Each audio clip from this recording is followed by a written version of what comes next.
And good morning mga boss. Pasok na ulit tayo sa extension nung Ubo. Tapos tayo na rin yung titingin sa Arayat ng Hardiplex na gagamitin natin yung Python boards para sa flooring.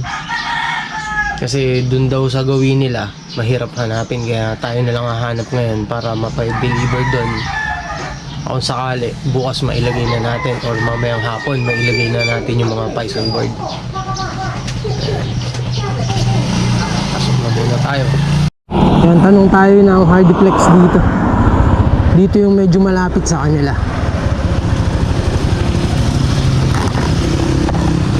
Setting ko pong Hardiplex tang makapal. Baba. Meron daw sila dito mga boss. Tingnan natin.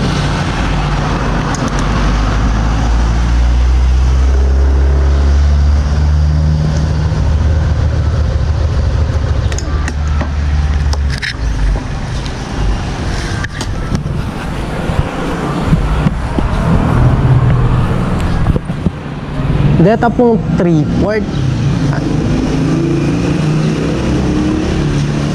Ay, hindi po.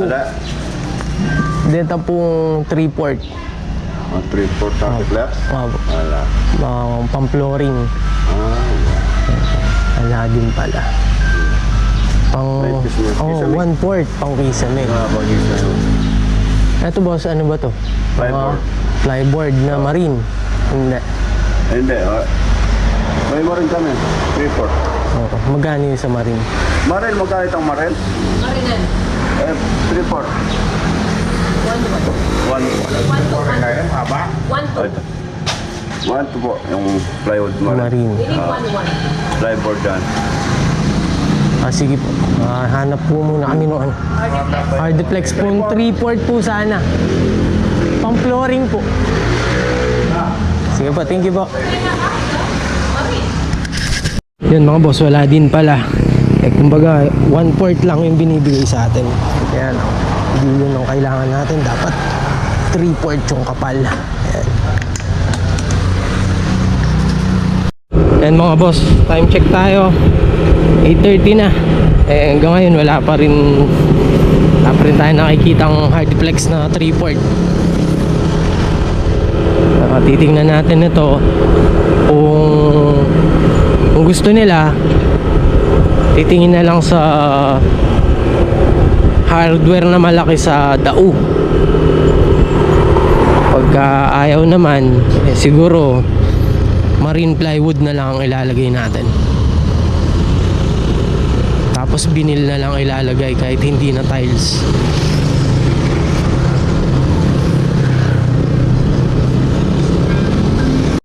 Ayan mga boss, baka sakali dito meron tayong makita. Tingnan natin dito. Medyo malaki-laki siyang hardware.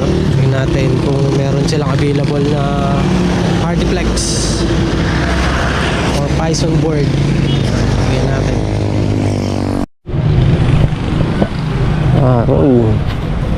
Medyo manipis siya. Medyo lang. Sanang yung mas makapal pa rito.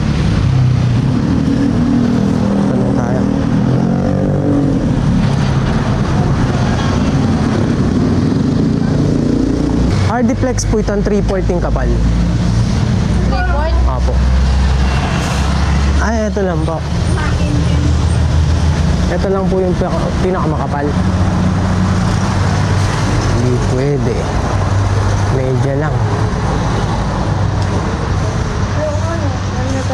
Magkano po yung ganito? 880. 880. Medyo lang, no? Medyo yung kapal nito. Mainit lang siya. Hindi na lang may 12 in. Hindi na lang.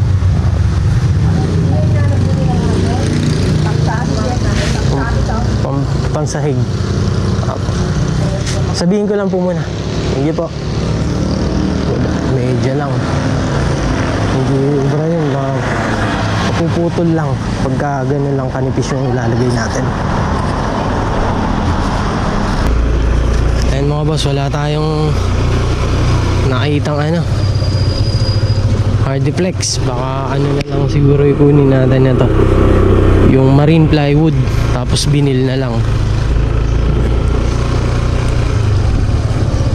Wala, naikot ko na lahat ng hardware dito sa may Arayat. Wala akong makita. By order pa eh, kailangan na natin sana ngayon. Mga boss, nandito na tayo. Kaya bukas mo muna ako ng gate na. Pakipasok na yung motor. Ayun mga boss, nandito na tayo. Tapos eto, bago natin bubuhusan or tatakpan, po, okay mo po. Pipinturahan na muna natin yan. Yung hanggang doon sa may semento, hanggang sa taas. Para hindi kalawangan pag tinakpan natin ng lupa. Yan. Lilinisin to, yung naulanan kahapon bago pipinturahan. Tapos yan, isasara din natin to. Isasara natin to ngayon.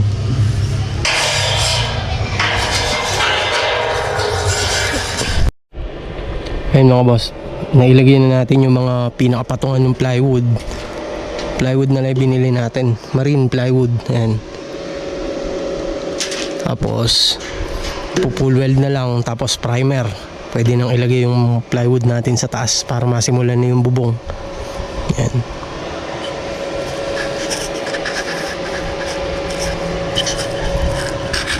Tapos gawin natin hagdan. Ayan.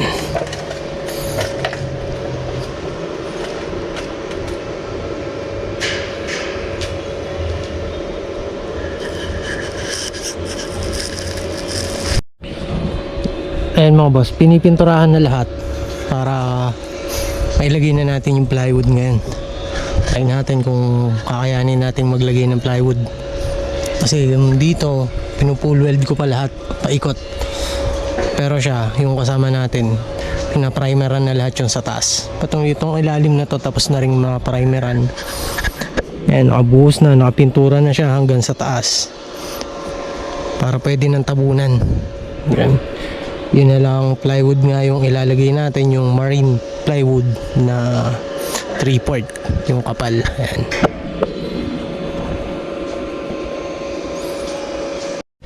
Ayan mga boss, nakapaglatag na tayo ng dalawang plywood. Ayan. Kaya lang hindi ko nadala yung pamputol natin ng plywood, kaya siguro bukas na lang yung putol-putol.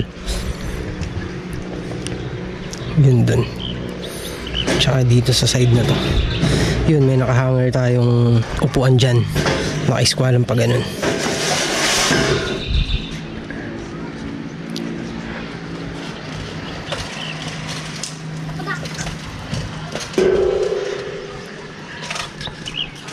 Ayan yung view nya.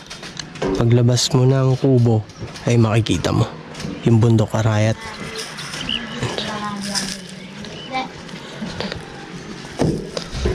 Tapos dito yung hagdan. Yan pa ganyan. Paakyat siyang pa ganito. Yan yung brace pa rin natin yan. Hindi ko pa rin naaalis. Mas mataas yung kay Tito Jimmy rito. Kasi yung kay Tito Jimmy, yung gutter niya, hindi mo pa maaabot. Kailangan tumapak ka pa sa upuan.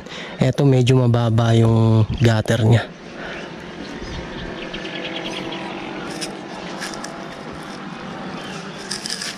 Ayan mga boss, bali binil na lang yan. Tapos magpuputol muna tayo ng para sa hagdan natin. Ayan. Ayan mga boss, yung taas ng ano natin, pinaka step ng hagdan, 20 cm pa rin. Tapos yung lapad niya is 30 cm para sakto sa isang tiles. Ayan. Tapos yung lapad niya 1 meter. Ayan. Puputulin natin ngayon to para makapag-assemble na rin tayo ng pinaka-step ng hagdan natin.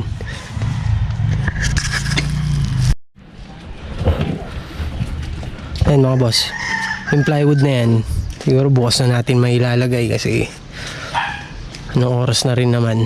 Tapos gagawin pa natin yung drawing para dun sa yun nga, yung i-detalya na natin sa kanya pati yung mga sukat ng ano yung gagawin natin doon sa bahay niya.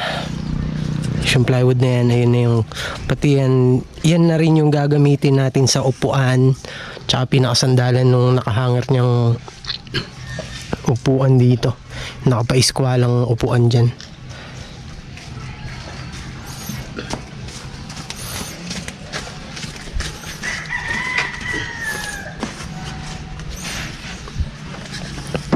Yan, dito natin ilalagay yan.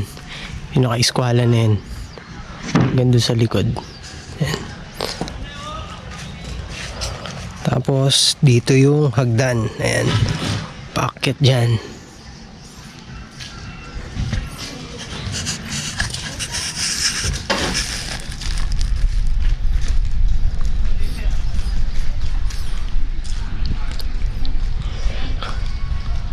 Ayan na, bubong na lang. Ayan. Tapos nakapaglagay na tayo ng dalawang plywood. Ayan na. Ayan mga boss, pauwi na tayo. Para magawa natin yun dun sa una natin pinuntahan, yung nakababang bahay. Detalye natin sa kanya, pati mga drawing, kung ano mga materyales ang kailangan niya.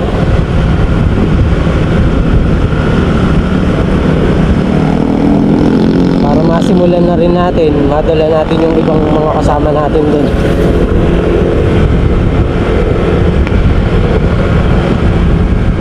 Hindi na muna tayo.